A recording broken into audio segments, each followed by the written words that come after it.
in the previous chapter, in the previous video, we were going over how to factor out trinomials.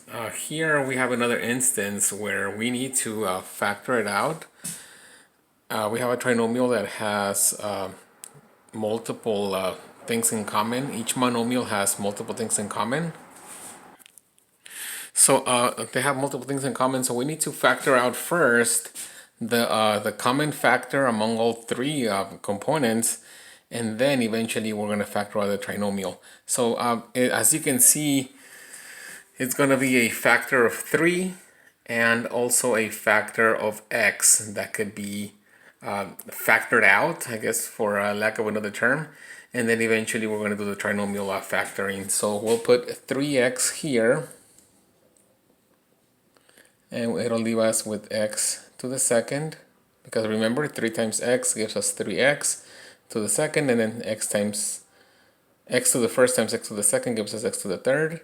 Here we have 2x, and this would give us 1. Okay, so now that we have a trinomial and we have factored out a 3 to make it easier to work with, again we're going to work with two parentheses that have the same sign, because the second sign is positive and they both are going to be the same as the first sign here. Don't forget to bring down this 3x because it is still part of that answer. And then the only way to multiply 1, it's 1 times 1. So we have 3x times x plus 1 times x plus 1. This is a correct answer. However, if you want to make it more appropriate, you can put 3x and then x plus 1 to the second, because you have 1 and 2 here. So this is the best answer. However, the 3x times x plus 1 times x plus 1 is also correct. Okay, our next problem here, we have negative x squared to the second plus 3x plus 18. A lot of people get confused with a negative and they don't like to work with negative numbers. I don't like to work with negative numbers myself. So let's factor out a negative here, and it'll just be like changing the signs on the inside of that trinomial. So it'll give us negative 3x, and it'll be here minus 18. Now, the ways to multiply 18 is 9 times 2, 6 times 3, and of course 18 times 1, correct? So now let's see which one would have a 3 number difference between each other, and it'll be the 6 times 3. So again, bring down your negative, and you're going to have x. Remember, your second sign is negative, so it's going to be 1 plus and 1 negative, and we just got to do 3 here and a 6, right? Because our answer is going to be negative 3x when we do the little smile test to check it if it's correct. So again, let's just double check it. It's plus 3x, and then 6x times negative 6. It'll give us negative 6x. When you combine it, it gives you negative 3x, which is what the middle term here is. So your complete answer for this example is negative times x plus 3 times x minus 6. Make sure you include that negative there because it is part of that equation, okay? Now let's go over here to this other term here. We have 3x x squared minus 10x minus 8. In this case, there is no number to factor out. However, we're going to be dealing with a coefficient in front of that x, and we need to play with the numbers to get the correct answer. So this is one of those trial and error type of situations, okay? So here what we're going to do, it'll be the following. Again, we have 1x and 1x, and we said that the second sign is negative, so 1 is positive and 1 is negative, correct? Now, here is the fun part, because we're going to do how do you multiply 8? It's 2 times 4 and 8 times 1. And then how do you multiply 3, which is just 3 times 1? So you gotta manipulate or play with the numbers because you're going to be multiplying that 3 with either the 4 and the 1 with that 2 to give you that difference in 2. So we'll put the 4 here, the 3 here, and then the 2 here. Okay, let's see if that works out. So we have, let's test out the little smile test. So plus positive 2 times x gives you 2x positive. And then 3x times negative 4 gives you negative 12. And oh my goodness, what do you know? So positive 2 minus 12 gives you negative 10x, which is your middle term here in the original problem. So thus your answer would be 3x plus 2 times x minus 4.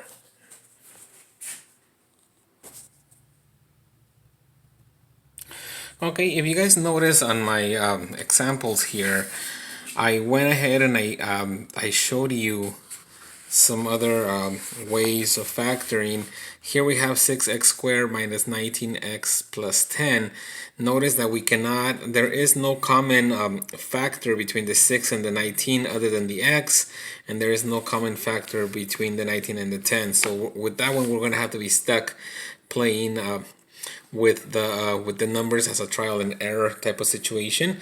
I have listed the different ways of making 6, which is 3 and 2. That's the only way to do it. I have 2, a 2, a 2, and a 2 here. And then I have remember that the number that's to the right of the positive or negative sign inside the parentheses comes from the last term in your trinomial. So I went ahead and I did the different ways in which you get the incorrect answer, which is the 3 of those options, and then there is the 4th option, which is the correct one. I have gone and I did another example there, which shows you how to proceed in factoring that trinomial. If you recall from the previous chapter, chapter 12, we looked at the difference of two squares. So just like there is a difference of two squares, with the trinomial factoring, there is such a thing of trinomial squares. So here what's going to happen is the same thing, the same method of solving it. We're going to have a, don't forget your parentheses. Now again, to review, we look at the second sign. If it's a positive, that means that both parentheses here are going to be the same sign as the first one. So it'll be a plus and a plus here. And then the second term will be, given that this is also a variable that's square to the second power, it'll just be AB. And if we multiply or we do the little smiley test, as we're starting to call it now, and b times a is ab. Remember that we go in alphabetical order, and then a times b gives you ab here as well. When you add them, there's one ab plus another ab, it gives you 2ab.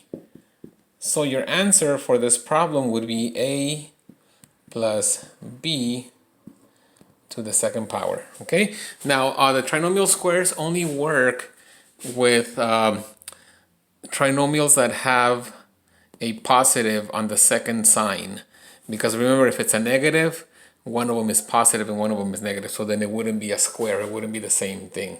So as you might imagine here, this is going to be a minus b, right? We took the b and split it into two parts, b here and the second one here, and from the first a we have in the front and in the front of the second term. So our answer here would be a minus b to the second power, because there are two of those. Okay, remember that we're grouping them together. Okay, so just so that you can see how it works with numbers now instead of just letters, here we have an example of the trinomial squares. Again, these are the terms that we're gonna try to factor to give us our possible answers. So we said that it's gonna be x in one parenthesis, and then x and the second one. We look at our sign, it's positive, so both of them are going to be positive, correct? Because this is the first sign that's positive.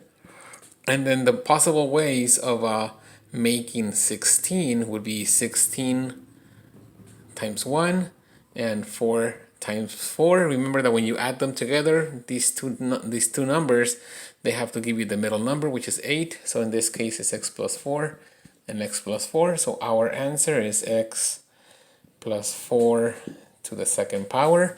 Here we have another example, where I'm showing you with negatives. And again, it's going to be x, and we said that we look at the second sign. If it's a positive, both parentheses are going to be the same as the first one. So it's x minus. And the only way to multiply 49 would be 7 times 7, or 49 times 1. So we have 7 and 7. When we do the little smiley test, we have negative 14. So our answer is x minus 7 to the second power. Okay, so that's our answer here. And our answer is there. Okay, there we go.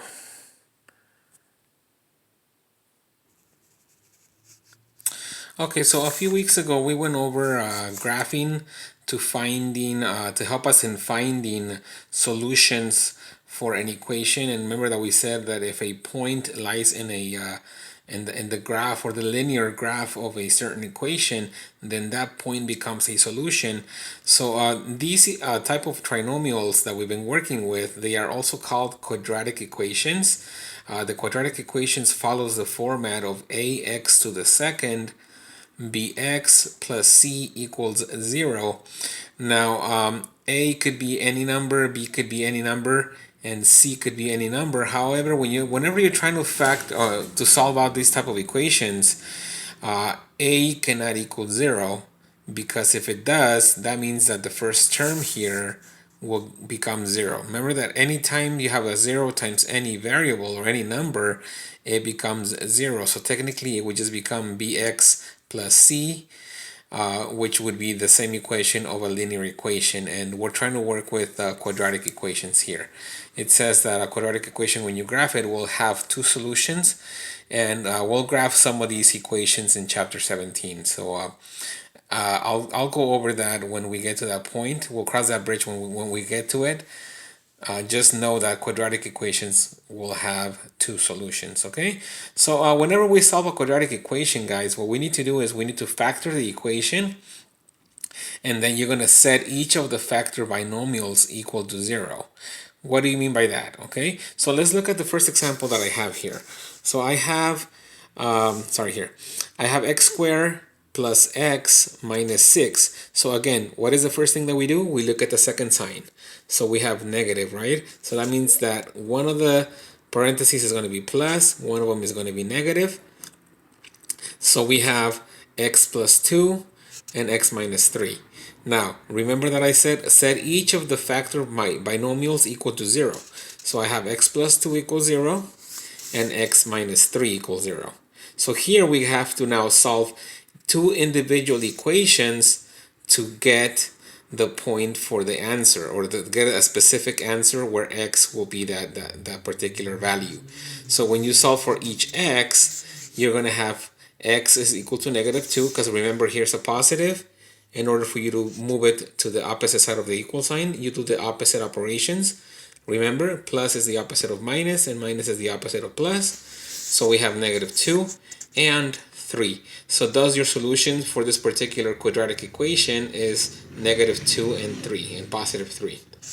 Again, same thing for this one. For this equation here, we have 2x squared minus 9x equals 0. We first factor out the x, and then we have 2x minus 9. There is no way to further factor this binomial here, so we're going to set x equals 0 and 2x minus 9 equals 0. Very important, guys. Whenever you have an x in front of something that you factored out, that x is still part of the answer, so do not disregard it, do not throw it away. Okay, when you solve each particular x, or for each particular x, you're going to get x equals 0, which is from the outside value, the x that we factored out. And then as you solve for x in the second problem, remember we have 2x minus 9. this negative 9, to move it to the opposite side of the equal sign, will become a plus, and you'll have 2x equals 9. And then we divide that 9 by 2, which is 9 halves, or 4.5. Okay, so what you need to do here, I'll show you how to work that problem on the board right now. Give me 1 second. Okay, so here's what we do. That was the example that I just last covered in from the little notes that I have. So whenever you're given a quadratic equation that looks like this and they ask you to solve for it, remember that in previous examples it has to be equal to 0. So we need to move this negative 16 to the opposite side by making it positive, right? So 16 plus 16 positive and 16 negative cancel out. So now you're left with x to the second power minus 8x plus 16 equals 0. Okay, so now we're going to do the factoring of this trinomial, and we need to look at the second sign. It's positive, so both of them are going to be negative, right? Because of the first one. So x minus, and then the only way that would give us a trinomial square here, it would be factoring this as 4 times 4. So our answer here would be x minus 4 equals 0 and x minus 4 equals 0. Technically they're both the same, so you only work with one of them. So your answer would just be, the solution for this quadratic equation would be x equals 4. Okay, so for the next part of the chapter, the last part that we're going to cover with chapter 13, it involves the use of what's called the Pythagorean theorem. With the Pythagorean theorem, it only works with right triangles. Remember that right triangles are those that have a 90-degree interior angle here. And it doesn't matter which leg of the triangle is labeled as A and B. However, the one that you do have to keep in mind is this one, the one that's inclined, is called the hypotenuse. The hypotenuse will always be the letter C. So you're probably thinking, okay, what does this have to do with math? How do we apply it to real life? And what do we do? So pretty much what it is that if you square the two sides of a triangle and add them together, they should equal the same distance as the hypotenuse. And we're going to see that right now in an example. Okay, give me 1 second. Okay, one of the common examples that they like to show you guys for this type of problems is a ladder being leaned against the wall. So I have here an example that says Chantal leans a 15-foot ladder against the wall of her house. The base of the ladder is 12 feet away from the wall, and you want to find out how tall is the wall of her house. So we'll use the Pythagorean theorem to solve it, and then we'll assign the variables as we have information provided to us in the original problem. Okay, so this is just a little sneak peek, and I'll go ahead and proceed and transferring this information to the board. Okay, so from the problem it said that Chantal leaned a 15-foot ladder, right? This is the ladder that's leaning against the wall here, and it's 15 meters or 15 feet long, and the base of the ladder is 12 feet or 12 meters from the wall itself. So now what we need to do is we need to plug in these values into the corresponding letters that we have in the Pythagorean theorem, and then eventually solve for B. Okay, so here's what we do. We have a square is 12 to the second power plus b to the second power, right? And we have, oh, whoops, we have 15 here. Sorry, guys. Okay, so we have 15 to the second power here. So 12 squared is equal to 144 plus b to the second is equal to, okay, let's do 15 here. So 5 times 5 is 25, and we carry a 2. That's 75, and then it's 5 and 1, right? So this is going to be 5, 12, carry 1, it's 225. Okay. I'm going to try to see if I can have Dawn put a table of I don't know. I think we already have a multiplication chart, but I might have also a chart that has the square root, a number squared and their corresponding square root, just for future reference. So here we're trying to isolate, right, the b to the second. So we're going to move this 144 to the opposite side. So it's minus 144 minus 144 here. So these cancel out and we're left with b to the second. And here we have 5 minus 4 is 1. And then 22 minus 14, it gives us 8. So we got to take the square root of 81, and it's just equal to 9, right? Pretty much what number times itself gives you 81, and its answer is 9.